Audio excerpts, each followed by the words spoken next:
বাজারে তো এখন জলপাইয়ের সিজন চলছে, আর এরকম রসুন, কাঁচামরিচ আর জলপাই দিয়ে যদি একটা আচার না বানাও তাহলে হয় নাকি? এই ভাইরাল রসুন, মরিচ আর জলপাইয়ের আচার যদি কেউ একবার ট্রাই করে সবাই জানতে চাবে এটা রেসিপি। এটা গরম ভাত দিয়ে খেতে যতটা মজা তার চেয়েও ইজি এটা বানানো। সো প্রথমে একটা প্যানের মধ্যে নিয়ে নিচ্ছি অনেকটা পরিমাণ সরিষার তেল, তার মধ্যে দিয়ে দিব 5 ফোড়ন।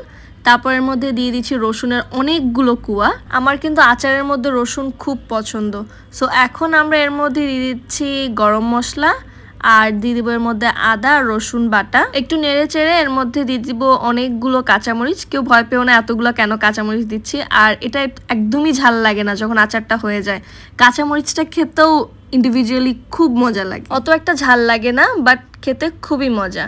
এনিওয়েজ এখন এর মধ্যে দিয়ে দিব লবণ, দিব হলুদের গুঁড়া অল্প, আর দিব লাল মরিচের গুঁড়া। তারপর এর মধ্যে অ্যাড করে দিব পরিমাণ মতো চিনি। তোমরা কম বেশি করে দিও, কোনো সমস্যা নেই। তারপর এখন এগুলোকে সবকিছুকে ভালো করে মিশিয়ে নিতে হবে। এখন এর মধ্যে দিয়ে দিব সিরকা, উইচ মিনস হোয়াইট ভিনেগার, যেটা দিলে বাসায় বসে রেখে রেখে অনেকদিন খেতে পারবে, নষ্ট হবে না। এখন এর মধ্যে দিয়ে দিচ্ছি জলপাই, আর জলপাইটাকে সিদ্ধ করে রেখেছিলাম আগে থেকেই। এখন এর মধ্যে মিক্স করে নিচ্ছি দিয়ে।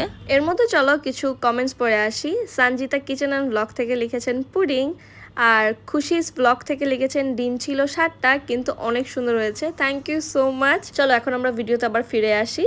এর মধ্যে এখন দিয়ে দিব 5 ফোড়ন, গুঁড়ো করে রেখেছিলাম ওটা দিয়ে দিচ্ছি। তারপর এর মধ্যে দিয়ে দিচ্ছি চিলি ফ্লেক্স। এখন সবকিছুকে আবার মিক্স করে নিতে হবে। মেক শিওর আচারটা কিন্তু কন্টিনিউয়াসলি নাড়তে হবে, আদারওয়াইজ নিচে লেগে যেতে পারে। এর মধ্যে চলো আমরা আরও একটা কমেন্ট পড়ে আসি। ইটস ফ্লোরা থেকে লিখেছেন অনেক সুন্দর হয়েছে, দেখে খেতে ইচ্ছে করছে। আরও একজন আমাদের ভিডিও দেখছে পাবনা থেকে, নাম হচ্ছে Kanak, thank you so much. আমাদের আচারটা বানানো হয়ে গেছে, এখন একটা সার্ভিং ডিশের মধ্যে উঠিয়ে নিচ্ছি আচারটা তোমাদেরকে দেখানোর জন্য। অ্যান্ড তারা কথা বলতে বলতে বানানো হয়ে গেছে আমাদের এই মজাদার টক ঝাল জলপাই রসুন মরিচের আচারটা। এই আচারটা যদি তোমরা ভাতের সাথে খাও এত মজা লাগবে, আমার খুবই পছন্দের একটা আচার। আর রসুনটা যারা খেতে পছন্দ করো না এভাবে খেতে পারো, খুবই মজা লাগবে তোমাদের।